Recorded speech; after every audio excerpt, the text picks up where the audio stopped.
Hey, what's going on, everybody? This is James, Your boy Charles. and this is Gen Invasion, and we're going to be talking about something that I myself have been doing a lot of research on, and I've been talking about it with Charles. So Charles is the big comic book guy. He's the one with the comic lore. He reads recent and old comics and everything else. Me, on the other hand, while I do dabble in the comics, I am very much so a video game player, especially fighting games. And the one thing that I have been listening to and have been irritated with a lot is the talk about Marvel vs. Capcom Infinite. And, you know I'm going to get a lot of trolls, and I'm going to get a lot of haters when it comes on to this conversation, or I should say we are. But it's the aspect of not having Xmen characters. Now, there has been two people that I've watched recently that have actually made sense, and I praise them for it.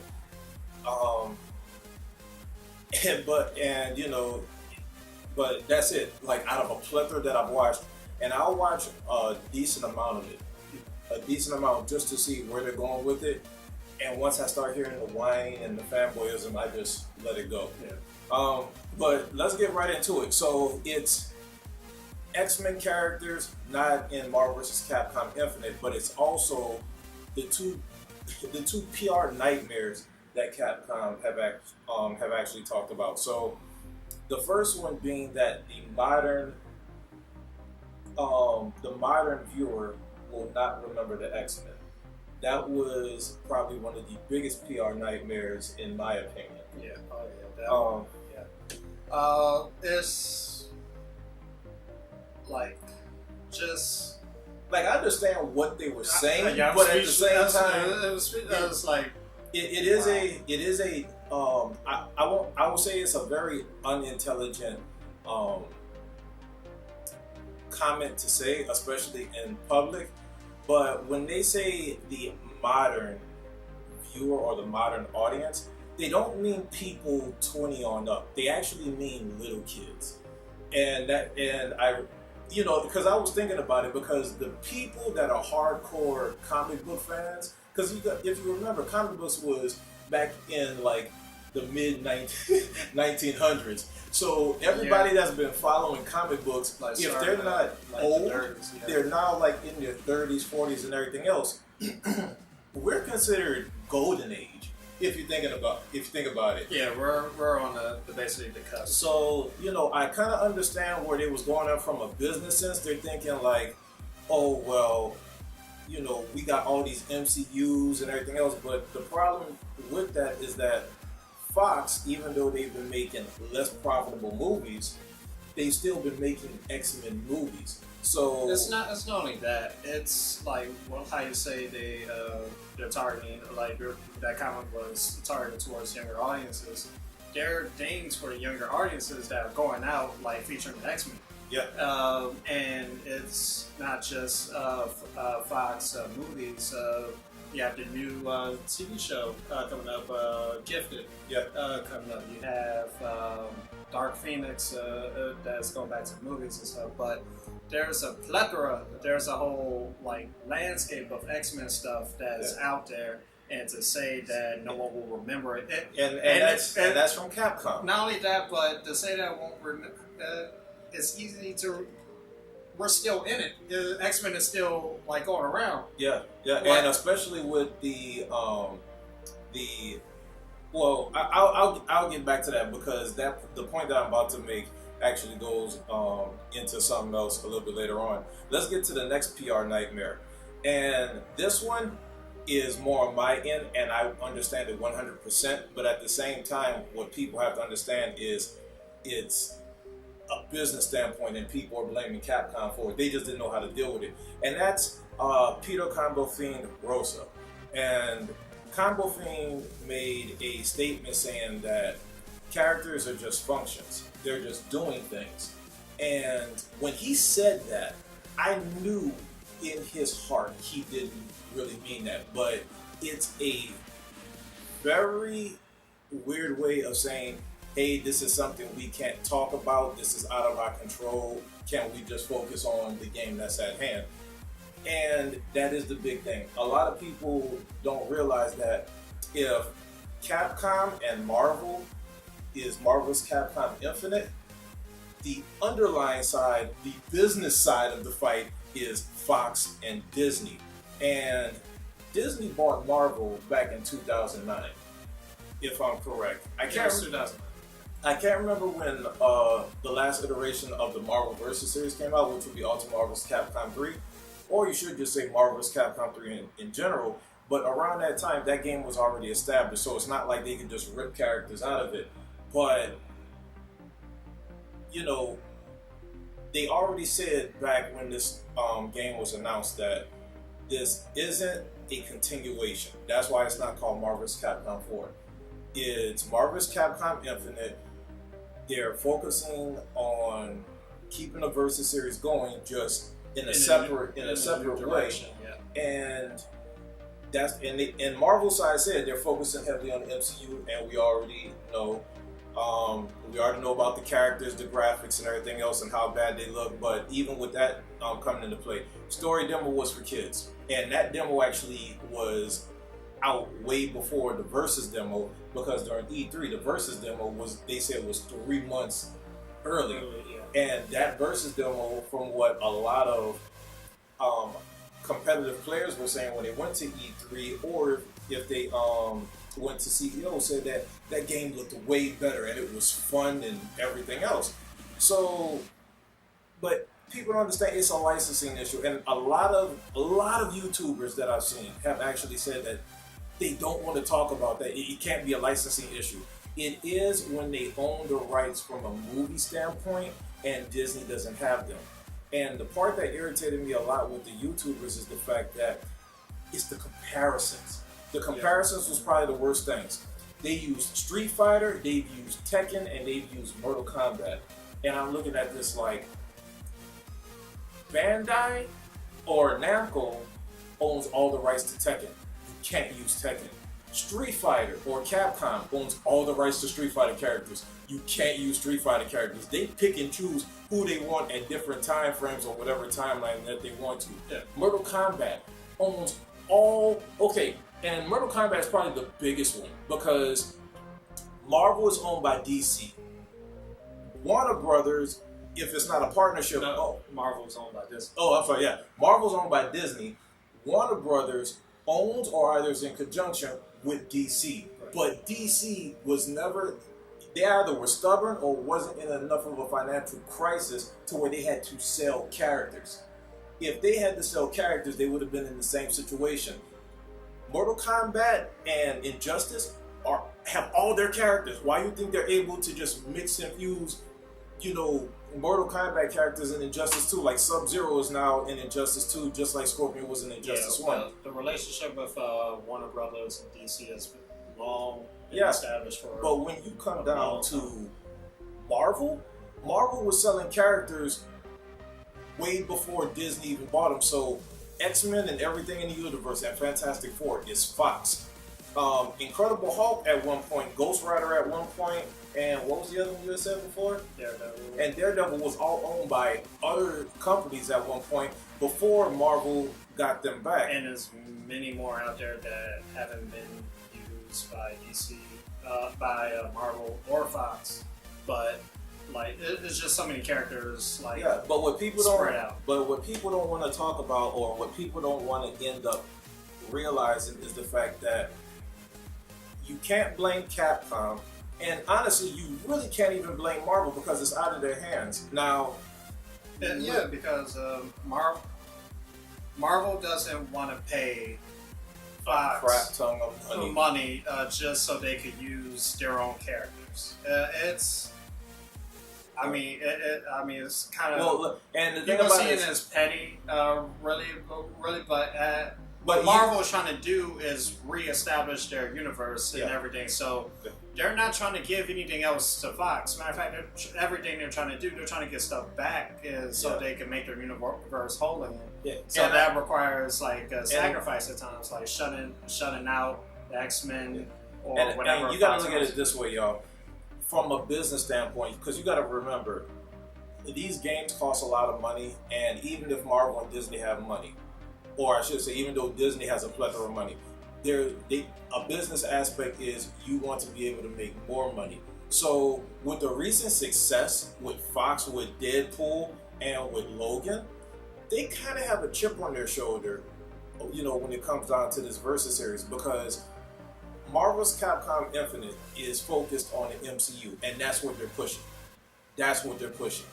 Oh, we want X-Men characters nostalgia. No.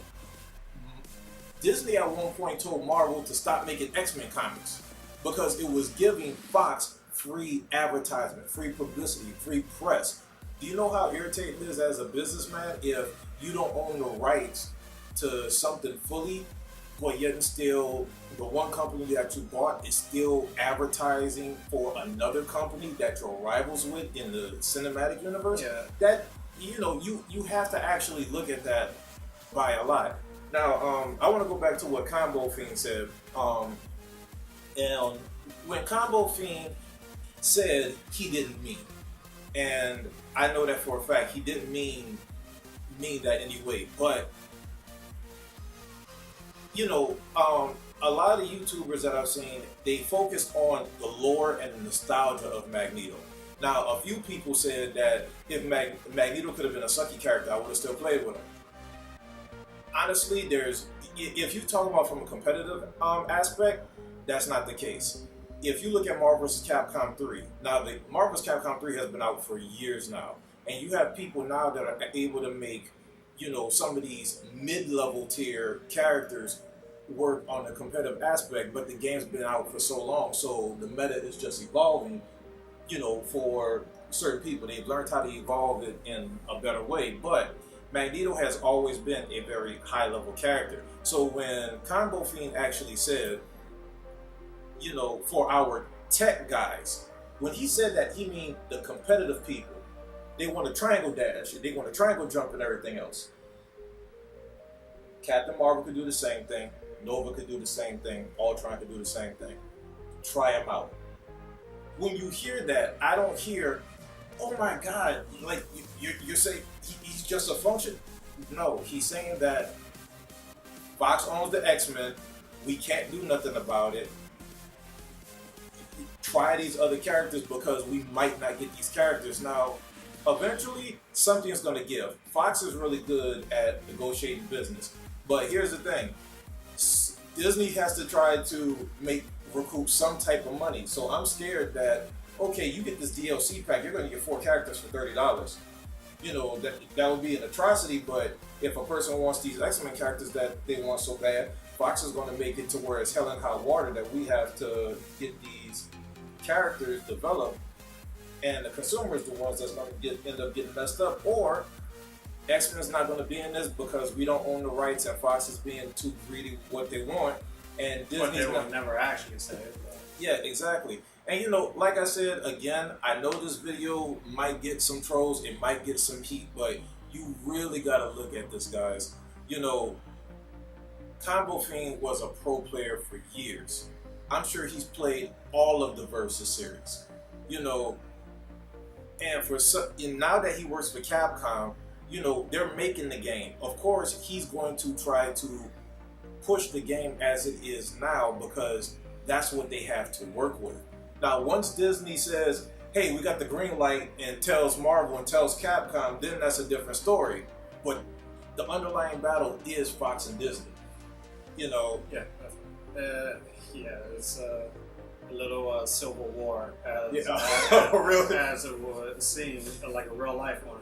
But Civil War, Secret Empire. Like, one question out of all this, you think from a consumer standpoint, because of these characters not being in the game, you think the game will suffer? You think?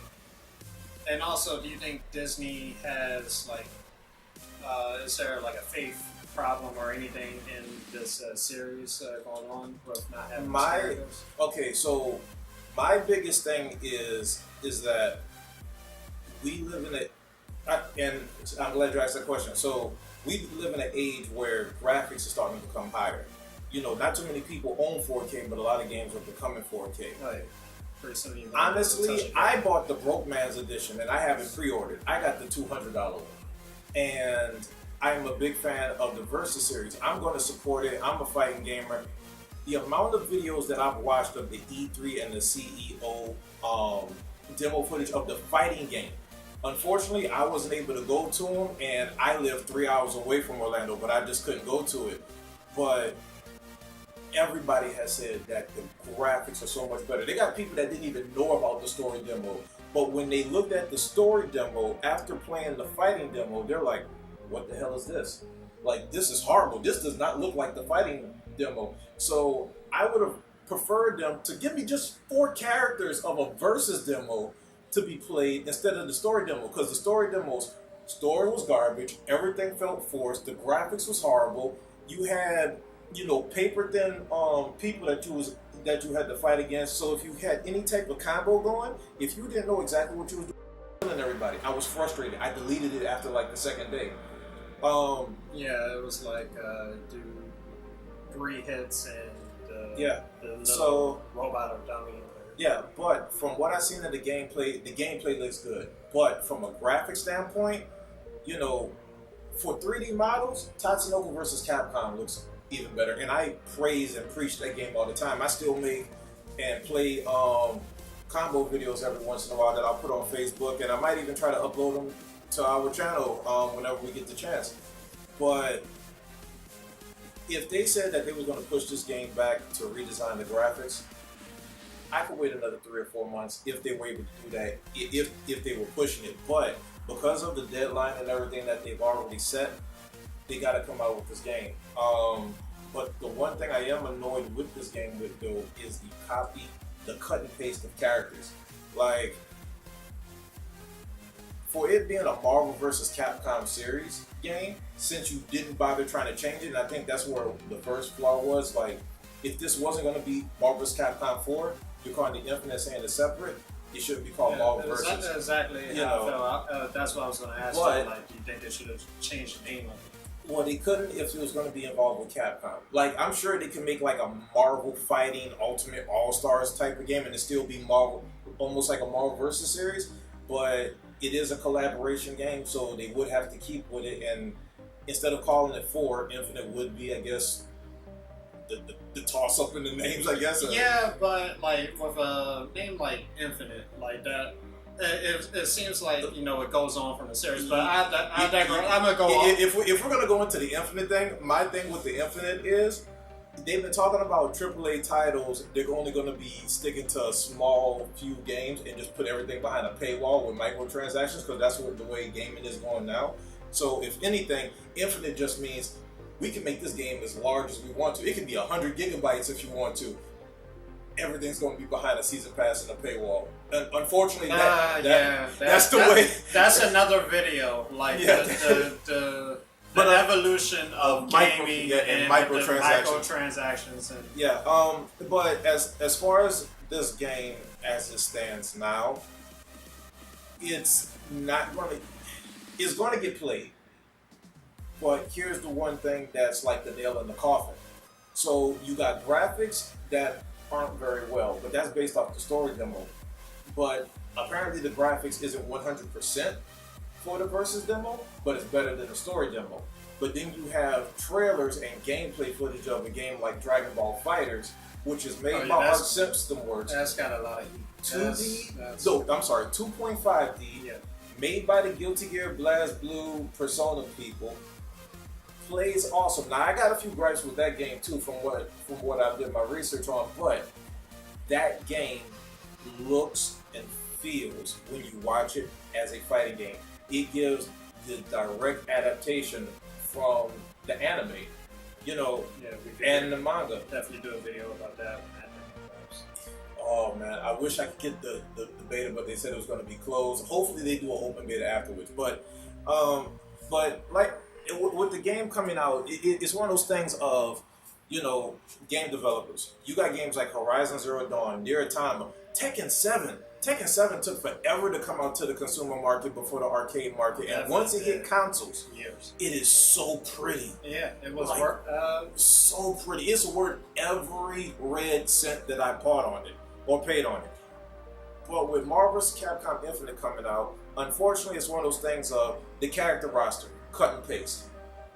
Like, from Marvel side, I understand the MCU, and I am actually excited to see what characters are going to come out from the MCU. Because depending on what characters come out, that honestly can lead into what they might be putting in the game. You already know Guardians of the Galaxy had Adam Warlock in the teaser trailer. Are we going to get Adam Warlock? You put Nova in the game, even though Nova is a cut and paste from Marvel's Capcom 3. He plays a little bit different, but does that mean Nova's going to be in the MCU? You know, you got Luke Cage, Jessica Jones. Are you going to use Agents of S.H.I.E.L.D.? Technically, that's owned by Disney. Agent Coulson will be awesome. So Marvel side, there's infinite possibilities, yeah. When it comes down to that. But from Capcom has used some characters over that I honestly didn't understand. Yeah, there's a long wish list for Capcom. They could have put a character with the gunblade sword, because it was one of the things in there from there. Like, if I could just go on and just be like, let me look at this list of stuff and just be like, this wish list or whatever else. Okay. So last question, kind of a two-part. Is it with Marvel vs. Capcom Infinite now, is it more controversy than hype? And okay, we answered that part. And the last part is, how would that affect sales and the series going on? So from a consumer standpoint, with the controversy, it can hurt sales. But at the same time, you're still going to get sales because of the competitive aspect. And depending on the type of person, whether they're casual or semi-competitive or whatever else, if they watch people play this game, it's either going to be, oh, I'll never be able to do that. What's the point buying the game? Or it's going to be like, oh snap, that looks good. I'm going to try that out, and they go get the game. So it's 50-50 when it comes down to that market. But since fighting games is a niche market anyway, it's low to begin with. But the graphics is what's doing it. First of all, the two Capcom PR nightmares kind of doomed it. The lackluster of the individuality of not individuality, but the variety of the characters are just cut and paste. So that's what's doing it. Dragon Ball. And then Dragon Ball. Anyway, but sorry for kind of deviating a little bit, but the whole point of this thing was to talk about the controversy of why Xmen characters aren't in Marvel vs. Capcom Infinite. We did give it to you, and as you can tell, we deviated. Once again, my apologies. But at the end of the day, it is a business standpoint. Fox isn't going to budge, especially since they got 2 really good movies and a 3rd movie in the works, because Deadpool 2 is going to come out. And better yet, that's the best example that I could give y'all guys. Deadpool was in Marvel's Capcom 3. That's before Disney bought it. But now Deadpool's not in Marvel's Capcom Infinite. Yeah, he's one of the most popular. Yeah, now he's one of the most popular. Well, definitely the most popular anti-hero. Yeah. Second is Logan, because Logan's kind of gone now. Yeah. But, and especially with Deadpool 2 coming out, all this hype and everything, people want to play as Deadpool. You can't play as Deadpool in Marvel. Yeah. So it's one of those things of, you have to harass Fox to allow them to use the X-Men characters. Yeah. So maybe we should call it Marvel vs. Capcom Limited. It should be called Capcom versus Marvel's Limitations. You know what? But anyways, guys, hopefully you enjoyed this. This is our way of clearing a few things up in the air. Hopefully it educated y'all a little bit. Hopefully you enjoyed it. If there's any things that we didn't mention, leave a comment, down below. And that's it for now. And looking forward to Dragon Ball Super. Or Dragon Ball Fighters. And Super, because the Tournament of Power is nice. But, peace, guys.